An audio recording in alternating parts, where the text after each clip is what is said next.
Slaap ik niet langer op. Alison, you speak in Greek. Hang on, Monica, are you ready? You're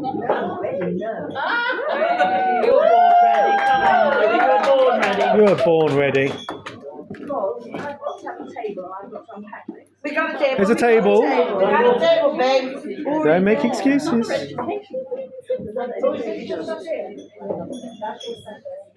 Do you want the music stand?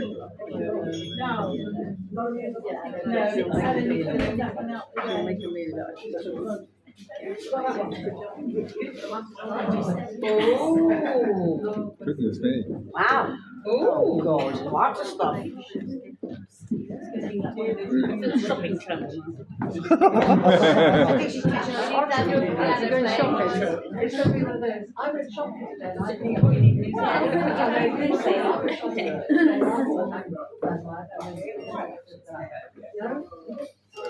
I bet Monica's going to have to hold the mic too.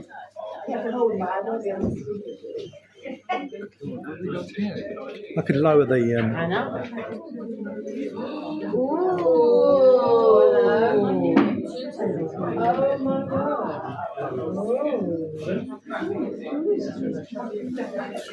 I don't quite realise I'm still getting up there with a bloody skirt on.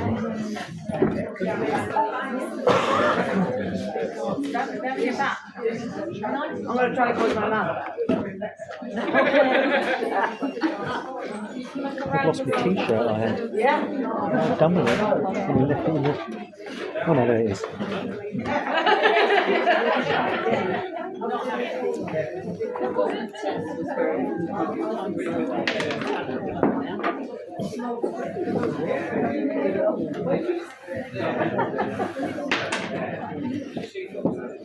And you have a lovely assistant who's American.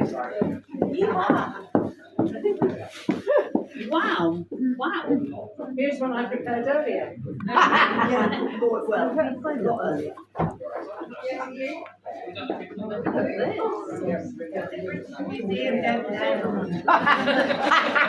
was good.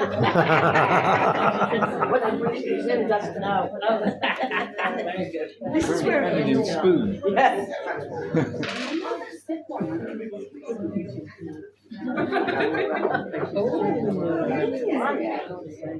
This is fun.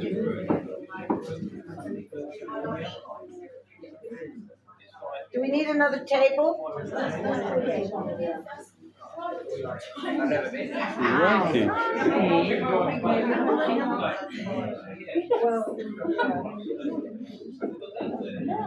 Yay.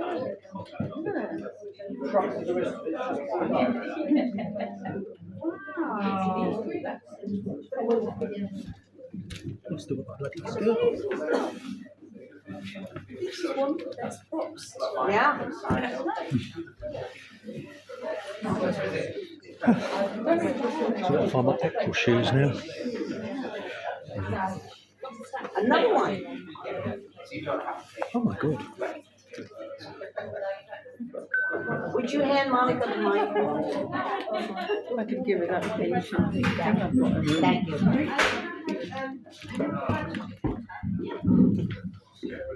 Right, well, what you see here is tribal art, in this case, all African art. Behind, unfortunately, as so often happens with pieces of African art that are old, they break. And not seriously, it's just this one of its horns has come loose, but it would have had two horns. But what we have here are two antelope, male and female antelopes. I'll pick the male up because he's still in one piece. These were worn on the head originally. Wow. They come from a tribe called the Bamana or Bambara in Mali, and they had a basket underneath them originally, and the basket had something hanging over it, so the dancers who wore it was you couldn't see his face. All the dancers were male. You never had women wearing masks, but this was definitely male. And they are to do with fertility of land and fertility of women, obviously of men as well, but women mainly, literally skin on my head. Wow. So it was pretty impressive. This is a small one. They're normally, well, a good few few inches bigger than this. This is quite a small one. And there are a number of different types of antelopes as well, but this is a roan antelope.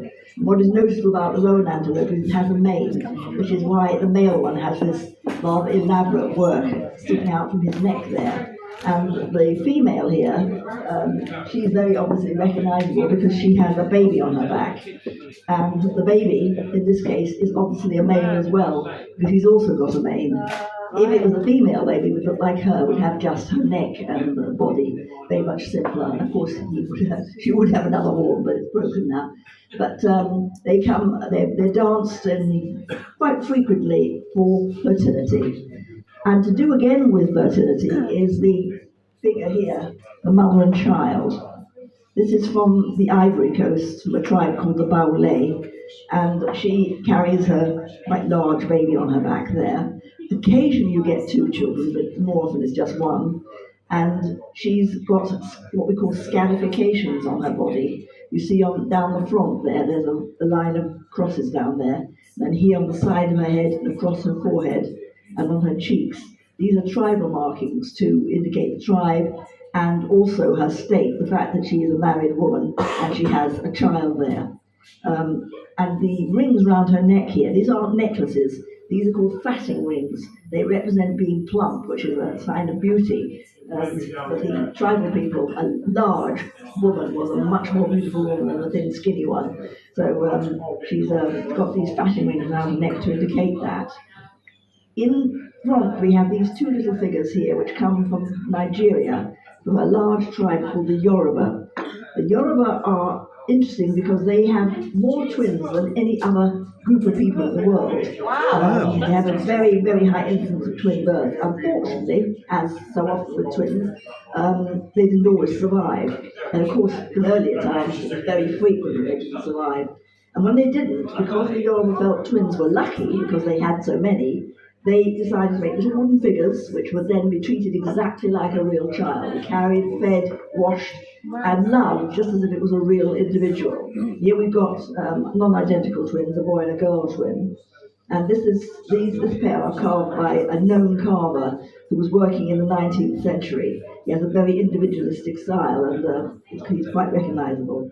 I also have another figure by him which I didn't bring. But they are really very powerful little figures. They're shown as adults because it's desirable, obviously, that every child would grow to be an adult. They're not shown as babies. So they always have adult features there. Then we've got, in the front here, a cup. It's quite a large cup, as you can see. It's for palm wine, which is a sweet, sticky wine that is drunk all over Africa. And this is from the Nyamwezi, which are a tribe down in Tanzania. And it has a female figure sort of plastered across the front there. And these are her legs, which obviously are huge. The reason for her legs being so big is that this could be handed around a circle of elders, and each one would take a sip, and then a bit more wine would be put in and be passed around the group again. And that's why it has such large legs on this particular piece. It's quite, I wouldn't say this is unique, but it's the only one I've ever come across of this type. There are others that I've seen, and lots and lots of cups in the Central Africa as well, in the Congo, they have cups, some of which are anthropomorphic, which are also human formed, and some of which are just cups or with handles which have hands on them, so they can be quite complicated. Then we've got some spoons, two spoons from two very different areas. One of them is from the Congo, from Central Congo. That's this one here. It's really more of a ladle than a spoon. You can see it's got a large ladle at the bottom. And there's a female figure sitting on the top there, with her legs wrapped around the back there. She's also got scarifications on her body, very typical of this tribe, the Luba. And every household would have had something, not necessarily as beautifully carved as this. Obviously, it depended on your wealth, whether you got a good carver to carve your pieces or a pretty ordinary one. But she's really rather beautifully carved with a rather sensitive face there, her hands across her chest, which is a fairly typical gesture from that area. The other spoon is from South Africa. It's from the Zulu people. And that one is quite different. It's what is interesting about this one is, I'll go back to the stand. There is no face. The face, the head, is the spoon. but you've got this long, elegant body, no arms, unnecessary for the actual sculpture. So Gorgeous. it's an absolutely beautiful thing, and it was used again like a spoon, probably for stews and things like that. Very elegant. The Zulu have produced some very beautiful things like this. Very, yeah, lovely, very elegant. And then we've got a knife. The knife is also from the Congo. This is a ceremonial blade. It's not actually used for take it out of the stand. It's not used for fighting because it's not really the most practical shape for fighting. But again, we've got a female form there, with the arms upraised, and very heavily studded bottom section to it there. And this would be used in ceremonial dances or parades. It would be used. And they wouldn't all be female. There are some male ones, and there are some which are just very fancy shapes. This is from a tribe called the Kundu in Central Africa. You can actually be seen from both sides. I just noticed the eyes. I thought were from only one side, but you can actually see them from both sides. I think that, oh no, there's just one more piece we haven't talked about. Africa is famed for its masks. I've got a few. I haven't got a lot because I was never very keen on masks. But this one is one of the exceptions to the rule. This is the only mask in Africa which is worn by a woman, or actually a girl. Wow. It's a helmet mask, obviously goes right over the head, and you can see through the eyes that you can see are there. This one has money, the pattern that goes all the way around the head are actually cowrie shells, which is a form of money, of currency in Africa, particularly in West Africa. And then she has this very elaborate hairdo, which they did actually have like that. I've seen photographs from the early part of the 20th century which show women with this hairdo. And as I said, it's worn and it has a big skirt that hangs down again, so you can't see. It's for an initiate, for somebody who's about to become a woman. She would be taken to a special place, she would have this headdress put on her, and then she would come out with the rest of the girls, all wearing their own masks, and parade with it on. But it's the only mask in Africa which is actually worn by a woman or a girl. All other masks are worn by men. And as I said, I mean, I do have other ones, but the other ones I had were much bigger, so I didn't bring any of them. Anyway, this is a small slight selection of tribal art. Can I ask really? I have a question. Okay, I'm first. So, did you work in Africa, or did you decide to collect African art, or were you an archaeologist? Well, my father had a gallery in London, and even when he was in Vienna, which is where he came from, he showed a slight interest in tribal because he brought one piece with him. In fact, a little figure like this, not of this quality, I have to say, but he brought that over, and I still have that. But he originally dealt in something else, and then he moved more and more into tribal art. And it was a good deal, at the same time, I like to have things. I like to keep things. I didn't like to sell them. Well, I like the money that we got for them, but to be honest, I prefer to keep them. So when I could, I collected. I kept things. And this is part of my collection. I mean, I've got more, obviously, at home, some bigger pieces, though not many huge pieces. There are some very large pieces that they made. I've got two very big pieces, but they're not with me because they're just too big to fit in my house. So there are some very large pieces, but on the whole I went for smaller pieces, particularly pieces from this tribe, from the Baoulé. I had quite a large collection of those, because I think they're very refined, they're beautiful carvers.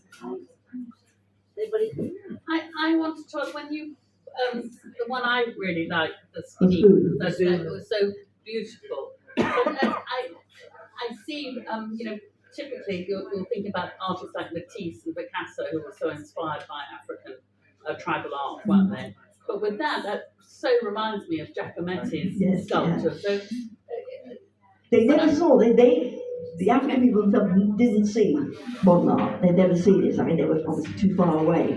But when this art began to appear, probably at the end of the 19th century, beginning of the 20th, it was so different, so exciting, such an amazing thing that you could make an animal, which definitely was an animal, but didn't look really like the way anybody would have made an animal in Europe. It was so exciting. It was a kind of freedom. You could suddenly paint or sculpt or draw totally differently, but with much more freedom. And it really impressed the modern artists at the time, and they took to it like, absolute love. yes. and lots of collectors were artists, Matisse as well, and lots of them even go to all. They all collected. Lamagne was another one who had a huge collection of tribal art. I've never seen anything like this. It's incredible. Fantastic. Is that mask, the woman's mask? It looks as though it's incredibly heavy, is it? I would put it on myself, but it's not Oh, mind your head. help. Alan, Mind your glasses. wow. Oh, take a photo. I will. Oh, goodness me.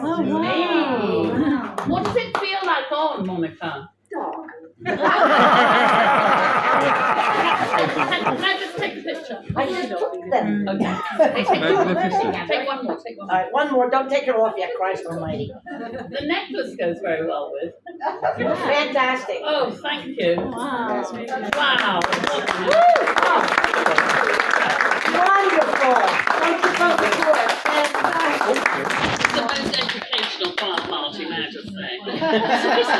Positivity and intellectual. Man, I can't wait to tell Brighton. Fuck them. I'll try and edit that bit out.